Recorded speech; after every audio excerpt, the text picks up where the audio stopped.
राधे राधे, हरे कृष्णा। आप सभी को पौष पूर्णिमा की हार्दिक शुभकामनाएं। भगवान श्री सत्यनारायण की कथा श्रवण करने के लिए आज का दिन अत्यंत उपयुक्त और फलदायी है। यह दिन विशेष रूप से भगवान के आशीर्वाद से हर पाप से मुक्ति पाने और संकटों का नाश करने और जीवन में सुख शांति के वास के लिए श्रेष्ठ माना गया है। जो भक्त इस दिन श्रद्धा और भक्ति से श्री सत्यनारायण भगवान की कथा सुनते हैं, वे न केवल अपने वर्तमान जीवन के दुखों से मुक्ति पाते हैं, बल्कि उनके जन्म जन्मांतर के पाप भी नष्ट हो जाते हैं। इस पावन दिन पर भगवान की कृपा से परिवार में दरिद्रता, क्लेश आदि सब खत्म हो जाता है। सुख समृद्धि का घर में वास होता है और पूर्णिमा के दिन श्री सत्यनारायण भगवान की पूजा और कथा का आयोजन करने से व्यक्ति का हर कार्य सफल होता है, घर में शांति का वातावरण बनता है और जीवन में एक नया उजाला भी आता है। नारायण भगवान के आशीर्वाद से जीवन में सभी प्रकार की इच्छाओं की पूर्ति भी होती है और भगवान की असीम कृपा से एक सुखमय और समृद्ध जीवन की प्राप्ति होती है। तो आज इस पवित्र अवसर पर हम सभी मिलकर श्री सत्यनारायण भगवान की कथा का श्रवण करते हैं और यह साल की आखिरी पूर्णिमा भी है। तो आपको जरूर इस दिन सत्यनारायण भगवान की कथा का पाठ या श्रवण अवश्य करना चाहिए। तो सभी मिलकर प्रेम से बोलिए, विघ्नहर्ता भगवान श्री गणेश की जय हो, श्री सत्यनारायण भगवान की जय हो, श्री विष्णु भगवान की जय हो। पौराणिक कथा के अनुसार एक समय नैमिषारण्य तीर्थ में शौनक आदि 88,000 ऋषियों ने श्री सूत जी से कहा कि हे प्रभु, इस कलयुग में वेद विद्या रहित मनुष्य को प्रभु भक्ति किस प्रकार मिलेगी, उनका उद्धार कैसे होगा। हे मुनि श्रेष्ठ, ऐसा कोई उपाय कीजिए जिससे थोड़े ही समय में पुण्य प्राप्त हो, मनोवांछित फल मिले। ऐसी कथा सुनने की हमारी इच्छा है। अब सर्व शास्त्र ज्ञाता श्री सूत जी बोले कि आप सबने प्राणियों के हित की बात पूछी है, इसीलिए मैं एक ऐसे श्रेष्ठ व्रत को आप लोगों को बताऊंगा जिसे नारद जी ने लक्ष्मी नारायण जी से पूछा था और लक्ष्मीपति ने मुनि श्रेष्ठ नारद जी से कहा था। आप सब इसे ध्यान से सुनिए। एक समय की बात है, योगी राज नारद जी दूसरों के हित की इच्छा के लिए अनेक लोकों में घूमते हुए मृत्यु लोक में आ पहुँचे। यहाँ उन्होंने अनेक योनियों में जन्मे सभी मनुष्य को अपने कर्मों के द्वारा अनेक दुखों से पीड़ित देखा। उनका दुख देखकर नारद जी सोचने लगी कि कैसे यत्न किया जाए जिसके करने से निश्चित रूप से मानव के दुखों का अंत हो जाए। अब इसी विचार पर मनन करते हुए वह विष्णु लोक में गए। वहाँ पर वह देवों के ईश भगवान नारायण की स्तुति करने लगे, जिनके हाथ में शंख चक्र गदा और गले में वरमाला पहने हुए थे। अब स्तुति करते हुए नारद जी बोले कि हे भगवान, आप अत्यंत शक्ति से संपन्न हैं, मन तथा वाणी भी आपको नहीं पा सकती। आपका आदि मध्य अंत नहीं है। निर्गुण स्वरूप सृष्टि के कारण भक्तों के दुख को दूर करने वाले आपको मेरा नमस्कार है। अब नारद जी की ऐसी स्तुति सुन विष्णु भगवान जी बोले कि हे मुनि श्रेष्ठ, आपके मन में क्या बात है, आप किस काम के लिए पधारे हैं, उसे निसंकोच कहो। अब इस पर नारद मुनि बोले कि मृत्यु लोक में अनेक योनियों में जन्मे मनुष्य अपने कर्मों के द्वारा अनेकों दुखों से दुखी हो रहे हैं। हे नाथ, आप मुझ पर दया रखते हैं तो बताइए कि वे मनुष्य थोड़े ही प्रयास से अपने दुखों से कैसे छुटकारा पा सकते हैं। अब श्री हरि बोले, हे नारद, मनुष्य की भलाई के लिए आपने बहुत अच्छी बात पूछी है, जिसके करने से मनुष्य मोह से छूट जाता है। अब मैं वह बात आपको सुनाता हूँ। स्वर्ग लोक व मृत्यु लोक दोनों में एक दुर्लभ उत्तम व्रत है जो पुण्य देने वाला है। आज प्रेमवश होकर मैं उसे तुमसे कहता हूँ। श्री सत्यनारायण भगवान का यह व्रत अच्छी तरह विधि पूर्वक करके मनुष्य तुरंत ही यहाँ सुख भोग कर मरने पर मोक्ष को पाता है। श्री हरि के वचन सुन नारद जी बोले कि उस व्रत का फल क्या होगा और उसका विधान क्या है? यह व्रत किसने किया था? इस व्रत को किस दिन करना चाहिए? सभी कुछ विस्तार से बताइए। अब नारद जी की बात सुनकर श्री हरि बोले, दुख व शोक को दूर करने वाला यह व्रत सभी स्थानों पर विजय दिलाने वाला है। मानव को भक्ति व श्रद्धा के साथ शाम को श्री सत्यनारायण की पूजा धर्म परायण होकर ब्राह्मणों व बंधुओं के साथ करनी चाहिए। भक्ति भाव से ही नैवेद्य, केले का फल, घी, दूध और गेहूं का आटा सवा ले और गेहूं के स्थान पर साठी का आटा, शक्कर तथा गुड़ लेकर वह सभी योग्य पदार्थों को मिलाकर भगवान का भोग लगाएं। ब्राह्मणों सहित बंधु बांधवों को भी भोजन कराएं। उसके बाद ही स्वयं भोजन करें और भजन कीर्तन के साथ भगवान की भक्ति में लीन हो जाओ। इस तरह से श्री सत्यनारायण भगवान का यह व्रत करने पर मनुष्य की सभी इच्छाएं निश्चित रूप से पूरी हो जाती हैं। इस कली काल अर्थात कलयुग में मृत्यु लोक में मोक्ष का यही एक सरल उपाय बताया गया है। सूत जी बोले, हे ऋषियों, जिसने पहले समय में इस व्रत को किया था उसका इतिहास कहता हूँ, अब ध्यान से सुनो। सुंदर काशीपुरी नगरी में एक अत्यंत निर्धन ब्राह्मण रहता था। भूख प्यास से परेशान वह धरती पर घूमता रहता था। ब्राह्मणों से प्रेम करने वाले भगवान ने एक दिन ब्राह्मण का ही वेश धारण करके उसके पास जाकर पूछा कि हे विप्र, नित्य दुखी होकर तुम पृथ्वी पर क्यों घूमते हो? अब दीन ब्राह्मण बोला, मैं निर्धन ब्राह्मण हूँ और भिक्षा के लिए ही धरती पर घूमता हूँ। हे भगवान, यदि आप इसका कोई उपाय जानते हो तो बताइए। अब वृद्ध ब्राह्मण कहता है कि सत्यनारायण भगवान मनोवांछित फल देने वाले हैं, इसीलिए तुम उनका पूजन करो और इसे करने से मनुष्य सभी दुखों से मुक्त हो जाता है। वृद्ध ब्राह्मण बनकर आए सत्यनारायण भगवान उस निर्धन ब्राह्मण को व्रत का सारा विधान बताकर अंतर्धन हो गई। अब ब्राह्मण मन ही मन सोचने लगा कि जिस व्रत को वृद्ध ब्राह्मण करने को कह गया है मैं उसे जरूर करूँगा। और यह निश्चय करने के बाद उसे रात में नींद नहीं आई। वह सवेरे उठकर सत्यनारायण भगवान के व्रत का निश्चय कर भिक्षा के लिए चल पड़ा। अब उस दिन ब्राह्मण को भिक्षा में बहुत अधिक धन मिला, जिससे उसने बंधु बांधवों के साथ मिलकर श्री सत्यनारायण भगवान का व्रत संपन्न किया। भगवान सत्यनारायण व्रत का संपन्न करने के बाद वह निर्धन ब्राह्मण सभी दुखों से छूट गया और अनेक प्रकार की संपत्तियों से युक्त हो गया। उसी समय से यह ब्राह्मण हर माह इस व्रत को करने लगा।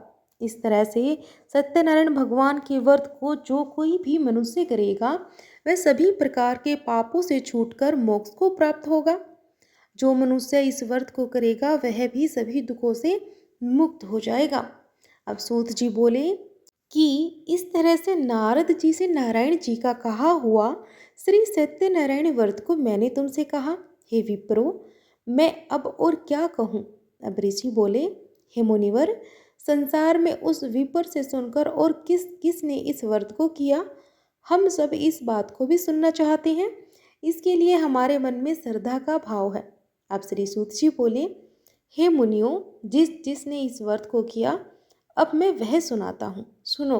एक समय वही विप्र धन व ऐश्वर्य के अनुसार अपने बंधु बांधवों के साथ इस व्रत को करने को तैयार हुआ और उसी समय एक लकड़ी बेचने वाला बूढ़ा आदमी आया और लकड़ियां बाहर रखकर अंदर ब्राह्मण के घर में गया। प्यास से दुखी वह लकड़हारा उनको व्रत करते देख नमस्कार कर पूछने लगा कि आप यह क्या कर रहे हैं तथा इसके करने से क्या फल मिलता है, कृपा करके मुझे भी बताइए। ब्राह्मण ने कहा कि सब मनोकामनाओं को पूर्ण करने वाला यह सत्यनारायण भगवान जी का व्रत है। इसके करने से घर में धन धान्य आदि की कमी नहीं रहती है।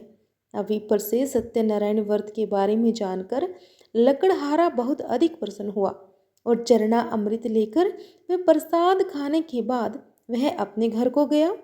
अब लकड़हारे ने मन ही मन में संकल्प लिया कि आज तो लकड़ी बेचने से जो धन मिलेगा मैं उसी से श्री सत्यनारायण भगवान जी का उत्तम व्रत करूँगा। अब मन में ऐसा विचार लेकर बूढ़ा आदमी सिर पर लकड़ियां रखकर उसे नगर में बेचने को गया, जहां धनी लोग ज्यादा रहते थे। इस नगर में उसे अपनी लकड़ियों का दाम पहले से 4 गुना अधिक मिलता है। बूढ़ा प्रसन्नता के साथ दाम लेकर केले, शक्कर, घी, दूध, दही और गेहूं का आटा ले और सत्यनारायण भगवान के व्रत की अन्य सामग्रियां लेकर अपने घर आ गया। वहां उसने अपने बंधु बांधवों को बुलाकर विधि विधान से श्री सत्यनारायण भगवान का पूजन और व्रत किया। इस व्रत के प्रभाव से वह बूढ़ा लकड़हारा धन, पुत्र आदि से युक्त होकर संसार के समस्त सुख भोग कर अंतकाल में वैकुंठ धाम को चला गया। अब श्री सूत जी बोले कि हे श्रेष्ठ मुनियों, अब मैं आगे की कथा कहता हूँ। पहले समय में उल्का मुख नाम का एक बुद्धिमान राजा था। वह सत्यवक्ता और जितेंद्रिय था। प्रतिदिन देव स्थानों पर जाता और निर्धनों को धन देकर उनका कष्ट दूर करता था। उसकी पत्नी कमल के समान मुख वाली तथा सती साध्वी थी। भद्रशिला नदी के तट पर उन लोगों ने श्री सत्यनारायण भगवान का व्रत किया। उसी समय साधु नाम का एक वैश्य आया। उसके पास व्यापार करने के लिए बहुत सा धन भी था। राजा को व्रत करते देखकर वह विनय के साथ पूछने लगा कि हे राजन, भक्ति भाव से पूर्ण होकर आप यह क्या कर रहे हैं? मैं सुनने की इच्छा रखता हूँ, कृपा करके आप मुझे भी बताइए। राजा बोले, हे साधु, अपने बंधु बांधवों के साथ पुत्रादि की प्राप्ति के लिए एक महाशक्तिमान श्री सत्यनारायण भगवान का मैं व्रत और पूजन कर रहा हूँ। अब राजा के ऐसे वचन सुनकर साधु आदर से बोला कि हे राजन, मुझे भी इस व्रत का सारा विधान कहिए। आपकी कथा अनुसार मैं भी इस व्रत को करना चाहता हूँ। मेरी भी कोई संतान नहीं है और इस व्रत को करने से निश्चित रूप से ही मुझे भी संतान की प्राप्ति होगी। अब राजा से व्रत का सारा विधान सुनकर व्यापार से निर्वित हो वह अपने घर को गया। साधु वैश्य ने अपनी पत्नी को संतान देने वाले इस व्रत का वर्णन कह सुनाया और कहा कि जब मेरी संतान होगी तब मैं इस व्रत को करूँगा। अब साधु ने इस तरह के वचन अपनी पत्नी लीलावती से कहे। एक दिन लीलावती पति के साथ आनंदित हो सांसारिक धर्म में प्रवृत्त होकर सत्यनारायण भगवान की कृपा से गर्भवती हो गई। अब 10वें महीने में उसके गर्भ से एक सुंदर सी कन्या ने जन्म लिया। अब वह दिनों दिन ऐसे बढ़ने लगी जैसे कि शुक्ल पक्ष का चंद्रमा बढ़ता हो। माता पिता ने अपनी कन्या का नाम कलावती रखा। एक दिन लीलावती ने मीठे शब्दों में अपने पति को याद दिलाया कि आपने सत्यनारायण भगवान के जिस व्रत को करने का संकल्प किया था उसे करने का अब समय आ गया है। आप इस व्रत को करिए। अब साधु बोला कि हे प्रिय, मैं इस व्रत को उसके विवाह पर करूँगा। इस प्रकार अपनी पत्नी को आश्वासन देकर वह नगर को चला गया। कलावती पिता के घर में रहकर दिनों दिन बड़ी होने लगी। साधु ने एक बार नगर में अपनी कन्या को सखियों के साथ देखा तो तुरंत ही अपने दूत को बुलावा भेजा और कहा कि मेरी कन्या के योग्य वर देख कर आओ। अब साधु की बात सुनकर दूत कंचन नगर में जा पहुंचा और वहां देखभाल कर लड़की के सुयोग्य वाणिक पुत्र को ले आया। सुयोग्य लड़के को देख साधु ने बंधु बांधवों को बुलाकर अपनी पुत्री का विवाह करा दिया। लेकिन दुर्भाग्य की बात तो ये थी कि साधु ने अभी भी श्री सत्यनारायण भगवान का व्रत नहीं किया। इस पर श्री भगवान क्रोधित हो गए और श्राप दे दिया कि साधु को अत्यधिक दुख मिलेगा। अब अपने कार्य में कुशल साधु बनिया जमाई को लेकर समुद्र के पास स्थित होकर रत्नासारपुर नगर में गया। वहां जाकर दामाद और ससुर दोनों ने मिलकर चंद्रकेतु राजा के नगर में व्यापार करने लगे। और एक दिन भगवान सत्यनारायण की माया से एक चोर राजा का धन चुराकर भाग रहा था। उसने राजा के सिपाहियों को अपना पीछा करते देख चुराया हुआ धन वहां रख दिया जहां साधु अपने जमाई के साथ ठहरा हुआ था। अब राजा के सिपाहियों ने साधु वैश्य के पास राजा का धन पड़ा देखा तो वह ससुर और जमाई दोनों को बांधकर खुशी से राजा के पास ले गए और कहा कि उन दोनों चोरों को हम पकड़ कर लाए हैं, आप आगे की कार्रवाई की आज्ञा दीजिए। अब राजा की आज्ञा से उन दोनों को कठिन कारावास में डाल दिया गया और उनका सारा धन भी उनसे छीन लिया गया। श्री सत्यनारायण भगवान के श्राप से साधु की पत्नी को भी बड़ा दुख हुआ। घर में जो धन रखा था उसे चोर चुरा कर ले गए और शारीरिक तथा मानसिक पीड़ा वे भूख से अति दुखी हो अन्न की चिंता में कलावती एक ब्राह्मण के घर गई।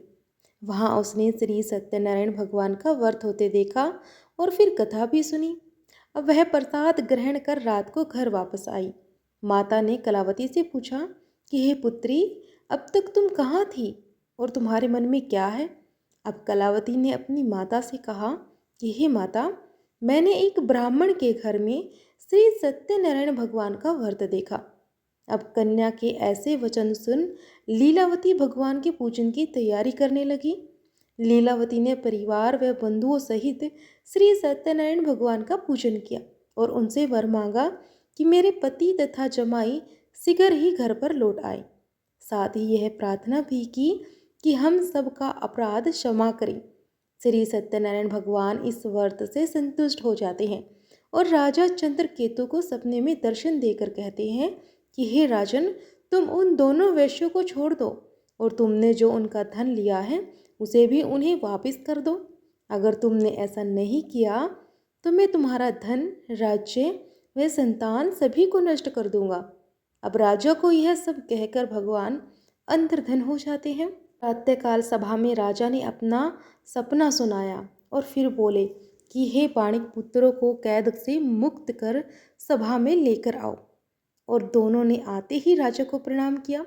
राजा मीठी वाणी में बोला कि हे महाअनुभावों, भाग्यवश ऐसा कठिन दुख तुम्हें प्राप्त हुआ है, लेकिन अब तुम्हें कोई भय नहीं है। ऐसा कहकर राजा ने उन दोनों को नए वस्त्र आभूषण भी पहनाए और जितना धन उनका लिया था उससे दोगुना धन वापस कर दिया। दोनों वैश्य अपने घर को चल दिए।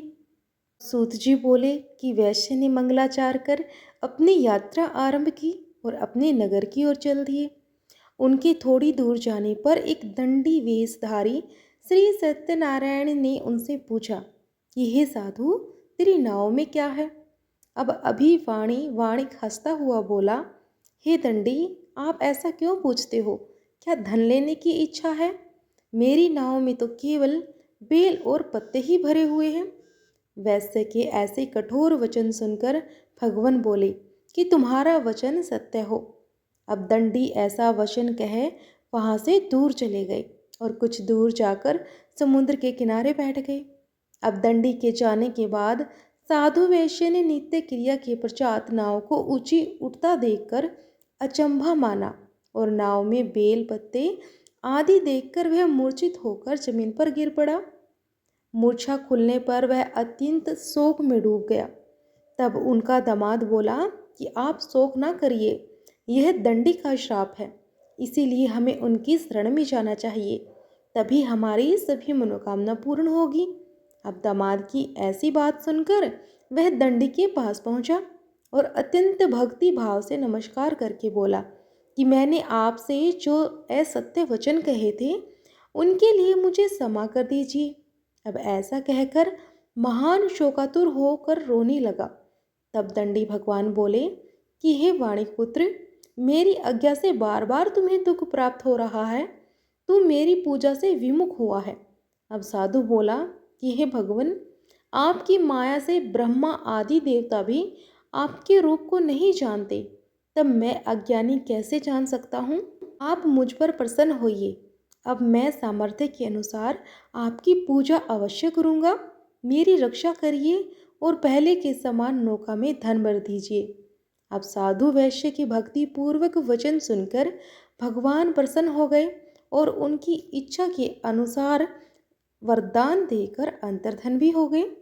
अब ससुर जमाई जब नाव पर आए तो नाव धन से भरी हुई थी। फिर वही अपने अन्य साथियों के साथ श्री सत्यनारायण भगवान का पूजन कर अपने नगर को रवाना हुए। जब नगर के नज़दीक पहुँचे तो दूत को घर पर खबर करने के लिए भेज दिया। दूत साधु की पत्नी को प्रणाम कर कर कहता है कि मालिक अपने दामाद सहित नगर के निकट आ गए हैं। दूत की बात सुन साधु की पत्नी लीलावती ने बड़े हर्ष के साथ सत्यनारायण भगवान का पूजन कर अपनी पुत्री कलावती से कहा कि मैं अपने पति के दर्शन को जाती हूँ, तू कार्य पूर्ण कर शीघ्र आ जाना।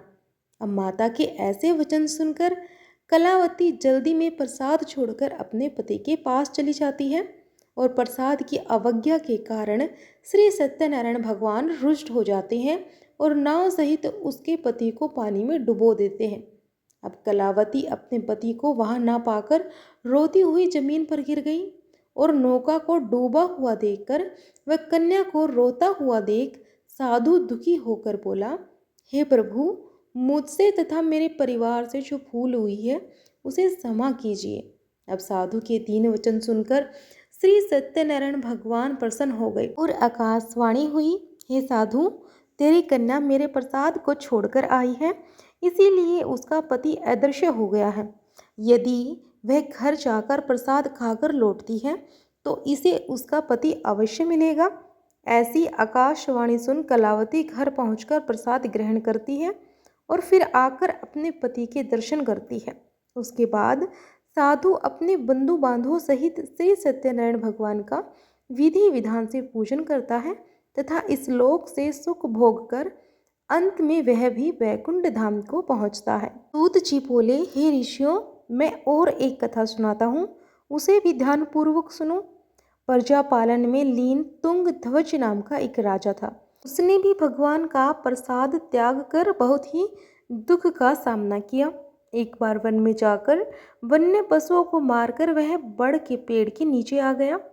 वहां उसने ग्वालों को भक्ति भाव से अपने बंधु बांधवों सहित श्री सत्यनारायण भगवान का पूजन करते देखा। अभिमानवश राजा ने उन्हें देखकर भी पूजा स्थान में नहीं गया और ना ही उसने भगवान को नमस्कार किया। अब ग्वालों ने राजा को प्रसाद दिया, लेकिन उसने वह प्रसाद भी ग्रहण नहीं किया और प्रसाद को वहीं छोड़कर अपने नगर को चला गया। जब वह अपने नगर में पहुंचा तो उसने देखा कि वहां पर सब कुछ तहस नहस हो गया था। वह शीघ्र ही समझ गया कि यह सब भगवान ने ही किया है। वह दोबारा ग्वालों के पास पहुंचा और विधि पूर्वक पूजा करके प्रसाद खाया तो श्री सत्यनारायण भगवान की कृपा से सब कुछ पहले जैसा हो गया।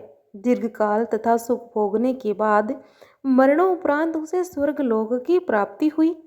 जो मनुष्य परम दुर्लभ इस व्रत को करेगा तो भगवान सत्यनारायण की अनुकंपा से उसे धन धान्य की प्राप्ति होगी, निर्धन धनी हो जाएगा और भय मुक्त हो जीवन जिएगा। संतानहीन मनुष्य को संतान सुख मिलेगा। सारे मनोरथ पूर्ण होने पर मानव अंत काल में वैकुंठ धाम को जाएगा। अब सूत जी बोले, जिन्होंने पहले इस व्रत को किया है, अब उनके दूसरे जन्म की कथा कहता हूँ, सुनो। वृद्ध सतानंद ब्राह्मण ने सुदामा का जन्म लेकर मोक्ष की प्राप्ति की। लकड़हारे ने अगले जन्म में निषाद बनकर मोक्ष प्राप्त किया। उल्कामुख नाम का राजा दशरथ होकर वैकुंठ को गए और साधु नाम के वैश्य ने मोर ध्वज बनकर अपने पुत्र को आरे से चीरकर मोक्ष पाया। महाराज तुंगध्वज ने स्वयंभू होकर भगवान में भक्ति युक्त हो कर्म कर मोक्ष पाया। तो प्रेम से बोलिए श्री सत्यनारायण भगवान की जय हो। फिर आपको सत्यनारायण भगवान की कथा पसंद आई हो, सुनने में अच्छी लगी हो तो वीडियो को लाइक करके शेयर अवश्य कीजिएगा। अगर आप हमारे चैनल पर नए हैं तो चैनल को सब्सक्राइब करना मत भूलिएगा और कमेंट बॉक्स में सत्यनारायण भगवान की जय अवश्य लिखिएगा।